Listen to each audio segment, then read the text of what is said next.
Okay, let's try and unpack this. Imagine, getting a peek behind the curtain of a major international summit, Hmm. but not from the usual Western news outlets, but seeing it through the eyes of the other side. Yeah, that's exactly the deep dive we're taking today. We're exploring all the buzz around the upcoming meeting between President Putin and Donald Trump. And our mission for you is to really get a handle on this through a very specific lens, what Russian state media is actually saying. And just as importantly, what they're not saying. Exactly. We're drawing our insights directly from excerpts of a YouTube video transcript. It's from the channel Professor Gerdes Explains Sucha, Okay. which is an independent open source intelligence channel, and it meticulously monitors Russian state media, particularly their propaganda shows. So it's kind of a shortcut to seeing these often hidden narratives. Precisely. We're aiming to pull out the most important nuggets for you. So what immediately jumps out, based on this analysis of Russian state media, is just the sheer excitement about this confirmed Putin-Trump summit. Yeah. One program, 60 Minutes, was apparently ecstatic. What does that kind of, jubilation tell us? About their initial hopes, maybe? Oh, it speaks volumes. I mean, they framed the whole desire to meet as mutual, Okay. claiming both Moscow and Washington are interested in the normalization of relations. Right. Normalization. But here's the crucial part, what was noticeably absent. The goal wasn't framed as, the end of the war or even the just end of the war in Ukraine. Huh. That omission itself tells you a lot, doesn't it? About priorities. Absolutely. It sets a very specific tone right from the start. And then there's the venue they chose, Alaska. With that deep historical resonance for Russia. Right. The source even mentioned that popular Russian song lyric, "Give us back Alaska. It's our native Russian land." Wow. And Putin potentially being the first Russian president to actually go there for a meeting like this. Yeah. How significant is that symbolic weight in their messaging? It's hugely significant. I mean, from the Russian viewpoint, this summit isn't just another meeting. They're really pushing it as the main global sensation. That main global sensation. Yeah, they clearly see it as a chance to elevate Russia's presence on the, quote, elevated world stage. So projecting power. Exactly. And a chance to, as they put it, clearly convey Russia's position to President Trump. It's all about projecting that power and influence, even down to where it's held. That's quite a contrast to Trump's stated hope, isn't it? He reportedly said there's a very good chance that we could begin ending this conflict. A stark contrast, yeah. So what does this difference in stated goals suggest about, the realistic expectations from each side? It really suggests a fundamental misalignment, maybe right from the outset, and this focus they have on elevating their own stature. Well, that leads us directly to what they don't want to discuss. Which is? Ukrainian President Zelensky. Ah. So, even when Trump's special envoy, Steve Witkoff, who's been quite key in recent U.S. diplomatic moves, reportedly brought up the idea of a trilateral meeting. Putin, Trump, and Zelensky. Right. The Russian side, including Putin himself and his influential foreign policy aide, Yuzukov, they apparently made it very clear they have no appetite for that kind of meeting. No appetite at all, even though Putin himself has apparently said he has nothing against meeting Zelensky in general. Right, he says possible. But then he immediately adds these conditions, that certain conditions must be met, and they're still far from creating such conditions. It sounds less like an open door and more like, a carefully built wall. That's a good way to put it. Precisely. And the underlying reason, as the monitoring suggests, seems to be Putin's reluctance to elevate Zelensky's stature by meeting him directly. They want the superpower to superpower framing. Exactly. Not negotiating with Ukraine at that level, not visually anyway. And the Russian media really spun this part, didn't they? They claimed this trilateral option was not discussed or agreed upon. It's just mentioned in passing by the American representative. That's quite a masterclass in controlling the narrative. It really is. Yeah. And meanwhile, you've got Zelensky reportedly doing his own thing, meeting European leaders. Right. And saying Europe should also be involved in any peace talks between Russia and Ukraine. What? But as of now, the source says no one is planning negotiations between Russia and Ukraine, only this Putin-Trump summit.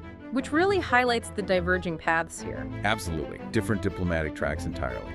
Okay, so this idea of Russia shaping the narrative about goals, it leads us to something pretty crucial about the summit's actual status. Because, the Russian side claimed there was an agreement in principle. Yeah, to hold a top-level meeting In the coming days, venue coordinated in principle, very definitive language. But the reality, according to other sources cited, was quite different, wasn't it? It certainly seems so. The White House apparently just refuted the statement by the Kremlin. Refuted it. How strongly? They said the meeting hadn't been agreed upon yet, and the venue wasn't determined. They basically said not yet, but acknowledged the process is underway. That gap, that discrepancy between the Kremlin saying it's basically done and the White House saying, hold on, not yet. What does that reveal? About trust, maybe? Or just strategic messaging? That's a really good question. It suggests, well, maybe some strategic maneuvering even before they sit down. And our source suggests there's a consensus now that a lot has changed after Steve Witkoff's visit to Moscow. Right, that seems to be a key turning point. That the news he brought back might not have been communicated quite correctly, almost like a game of diplomatic telephone. That's a very apt way to describe it. The atmosphere definitely shifted. You have all these statements and contacts spinning very fast now. But it's acknowledged this isn't necessarily a breakthrough, right? Correct. There's still a lot unknown about how to convert any positive energy into something concrete. So, still very much up in the air. Very much. And this whole diplomatic game leads us to another fascinating bit. Russia's perception of Trump himself. Okay, how are they seeing him? Well, Russian media apparently interprets his recent statements, his social media posts, as him demonstrating an ability to learn from his mistakes. Learn from his mistakes. And what constitutes a mistake from their perspective? Well, according to the analysis, it's when Trump was zagging back toward Ukraine, discussing sanctions, talking about secondary tariffs. Which are those tariffs on others doing business with sanctioned countries, kind of extending the pressure? Exactly. So from Russia's viewpoint, a mistake was basically Trump not saying what they wanted him to say. Got it. So him learning means he's moving closer to their position in their eyes. That seems to be the interpretation. Yeah. There's also this noted absence, apparently, of Trump talking about an immediate ceasefire. Even though Zelensky had agreed to one, 152 days prior? Right. And they also highlight Senator Rubio's statements about the issue of territory becoming important. Indicating maybe a shift away from a hardline either ceasefire or sanctions approach from the U.S.? That seems to be how the Russian side is reading it. A potential softening, or at least a shift in emphasis. And what's the overall feeling among the Russian commentators, according to the source? The prevailing sense is that they believe they are getting something over on President Trump in these discussions. Really? Like they feel they have the upper hand? It certainly paints a picture of confidence, maybe even feeling they have a bit of a strategic edge. Interesting. Which brings us to what might be the most revealing insight from the Russian perspective. This idea of the Putin wins either way gambit. Okay, explain that. What does that mean? Well, what the analysis suggests is this strategic mindset where, for Putin, just the active engaging of having this summit is already kind of win. How go? Experts cited in the source suggest he's playing a sort of win this way or win that way kind of gambit. Okay. If he asks for the moon, makes big demands and somehow gets them, obviously he wins. But if he asks and doesn't get them, the analysis is he still kind of wins because he gets the delay. The delay. And the underlying suggestion is that he doesn't actually want peace right now. So delaying serves his purpose. Plus, it validates his position on the global stage just by having the meeting. Wow.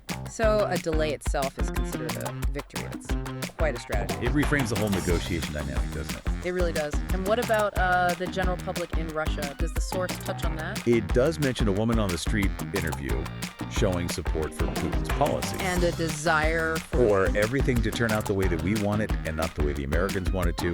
A clear nationalistic angle. But also, it mentions many Russians are described as just tired. They'd like an end of military actions, hoping for a point of no return. Meaning a point where peace becomes irreversible. Exactly. A moment where going back to conflict is unthinkable. So there's that desire for an end alongside the nationalistic support. And any more tangible reactions? Yeah, the Russian stock market reacted quite positively. It climbed 4.5% just on the news about the potential Putin-Trump meeting. So economically, it was seen as definitely good news. Clearly. And the experts themselves, the analysts, are they all on the same page? No, they seem divided. Some apparently believe Putin will end up a winner without making any concessions at all. Just by playing defense. Right. While others think real negotiations may stretch out for months. So there's no single consensus on the outcome. It's definitely not a simple situation to read. Not at all. But the overall feeling conveyed in the source material is that the Russians are generally encouraged by these developments. Which, the source notes, seems to be a bad thing for Ukraine. Unfortunately, yes. It points towards this long game mentality from the Russian side, where even stalled talks might serve their strategic purpose. It's a very different approach than just seeking an immediate fix. Absolutely. It frames their actions in a whole different light. Okay, so what does this all mean for you, our listener? We've just tried to peel back some of the layers here. Yeah. It's a truly fascinating, pretty complex picture that emerges when you look at the upcoming Putin-Trump summit, specifically from the Russian state media perspective. It's a narrative, filled with these symbolic gestures, like Alaska. Right, and the strategic non-negotiations about Zelensky. The conflicting reports on whether anything was actually agreed upon. And this underlying belief that they're somehow gaining ground or getting something over on Trump. And understanding these, very different perspectives is just crucial, isn't it, for anyone trying to make sense of international diplomacy today.